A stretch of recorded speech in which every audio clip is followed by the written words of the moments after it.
Ya mungkin Bang Lambok dan Bang Ivan mungkin hari ini tuntutannya 1 tahun gimana mungkin tanggapannya? Ya, tadi kita sudah sama-sama dengar, sampai juga kita pada tuntutan ya. Tadi dituntut Ijong 1 tahun untuk dikenakan pasalnya 435 Undang-Undang Kesehatan. Tadi kalau dari kami tim penasihat hukum sih, kami ada mendengar beberapa yang memang seperti itu faktanya, cuman juga ada beberapa yang menurut kami nanti dalam nota pembelaan atau pledoi kami akan kami ungkapkan secara detail begitu. Tadi juga tentang pengetahuan dari Jonathan Frizi, yang paling penting kami rasa untuk disampaikan, itu belum ada tadi kami dengar. Cuma nanti akan kami teliti lagi surat tuntutannya.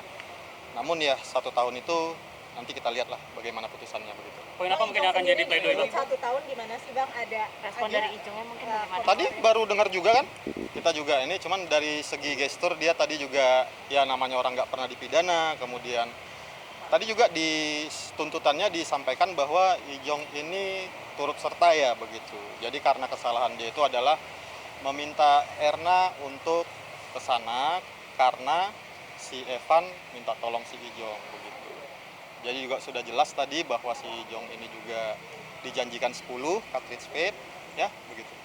berarti dari tuntutan itu tidak ada penolakan ya Dok? Ada beberapa yang tadi saya sampaikan, ada beberapa yang mungkin belum penuh tadi dibacakan atau memang tidak diuraikan dalam tuntutannya, nanti kita sampaikan secara detail nanti dalam minggu depan pembelaan kami. Poin apa mungkin Bang yang akan jadi pledoi minggu depan Bang?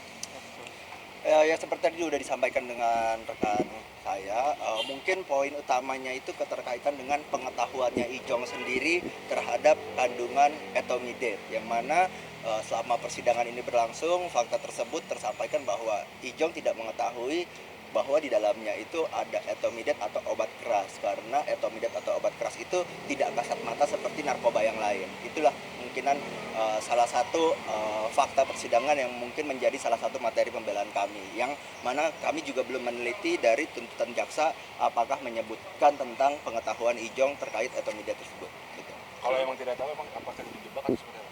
Kalau memang tidak tahu ya kami mohon keringanan kepada majelis hakim untuk memberikan putusan yang seringan-ringannya, yang pasti lebih ringan kami harapkan dari tuntutan jaksa, memperhatikan dengan pengetahuan Ijong terkait obat keras itu.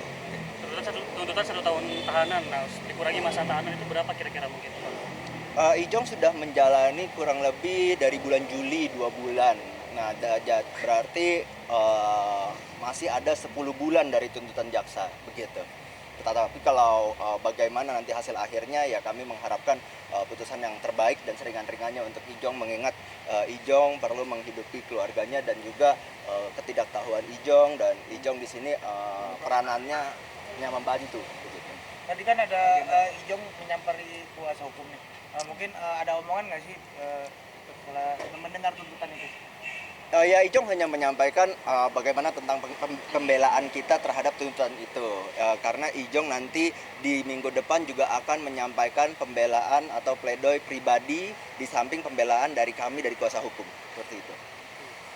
Ya, apakah akan ada bebas bersyarat, ajudan bebas bersyarat kalau waktunya sudah bisa gitu?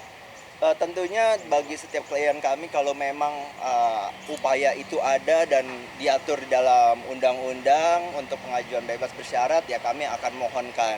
Tapi kembali bagaimana tentang peraturan bebas bersyarat itu, ya kami akan menjalani sesuai dengan peraturan yang ada. Bang, kalau melihat dari tuntutan untuk si Evan tadi juga setahun 3 bulan, menanggapinya tidak Bang? Ya, di sini terlihat ya ada perbedaan tuntutan. Jadi di sini juga kami sepakat sama jaksa bahwa memang ada perbedaan tindakan di sini yang mengakibatkan peristiwa ini semua terjadi begitu. Dan saya rasa tuntutan lebih dari si Ijong yang dituntut ke Evan itu sudah sangat sesuai lah begitu. Cuman lamanya si Ijong ini dituntut 1 tahun itu kalau dari si Ijong sendiri kami belum tahu, tapi kita lihat sama-sama tadi gesturnya lumayan shock. Kami juga sebagai penasihat hukum juga ekspektasinya nggak selama ini begitu, karena ya itu tadi pengetahuan itu. Jadi mudah-mudahan nanti kami serahkan semua ke majelis hakim yang akan memutus. Bang, mungkin Ijong selalu membawa notes itu, kira-kira tahu nggak sih Bang tulisan apa yang Ijong sampaikan? Ya inilah, saya nggak bisa sampaikan karena itu mungkin terlalu personal ya. Yang jelas doa, kemudian harapan dia ya lebih ke religius hubungan dia dengan Tuhan. Bang, tapi ini kan Bang Ijong sendiri nggak pernah didampingi sama keluarga pas persidangan ya Bang. Apa Ijong nggak pernah minta keluarga untuk mendampingi? Enggak. Atau gimana sih, Bang? Atau support keluarganya beda, tidak hanya tidak mendampingi atau bagaimana? Jadi gini, terkait dengan keluarga terlihat bahwa si Ijong ini tidak didampingi secara fisik, itu memang si Ijong nggak ada permintaan khusus. Sama-sama kita tahu menunggu sidang, kemudian ada kesibukan yang lain. Ijong nggak maulah orang lain itu, apalagi keluarganya, merasakan efek daripada proses hukum yang dia jalani begitu. Cuma di balik itu yang saya rasa penting, ini kita dengan keluarga intens komunikasi.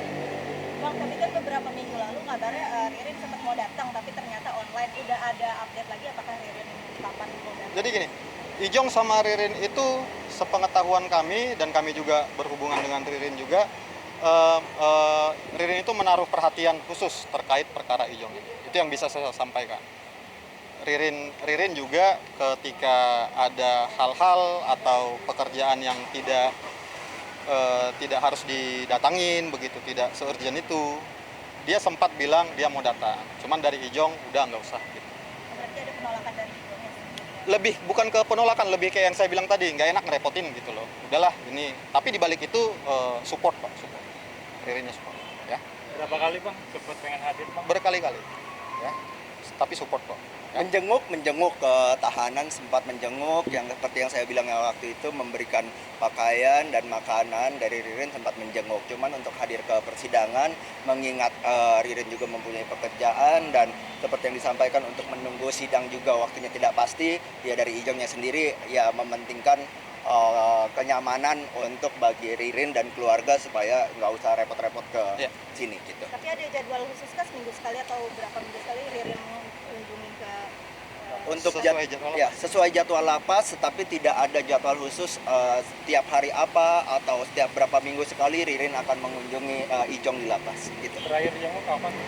Terakhir jenguk itu sekitar 2 minggu lalu gitu, sepengetahuan saya. Cuman mungkin bisa bersama tim yang lain juga, didampingi keluarga, bisa menjenguk. berapa lama sih Bang biasanya dalam satu sesi kunjungan tersebut? Sesuai dengan ketentuan lapas ya, kurang lebih 15 sampai 30 menit, nggak terlalu lama lah. Sesuai dengan jam-jam kunjungan yang ada di lapas. Gitu. Oke. Oke. Terima kasih. Thank you ya. Terima kasih ya.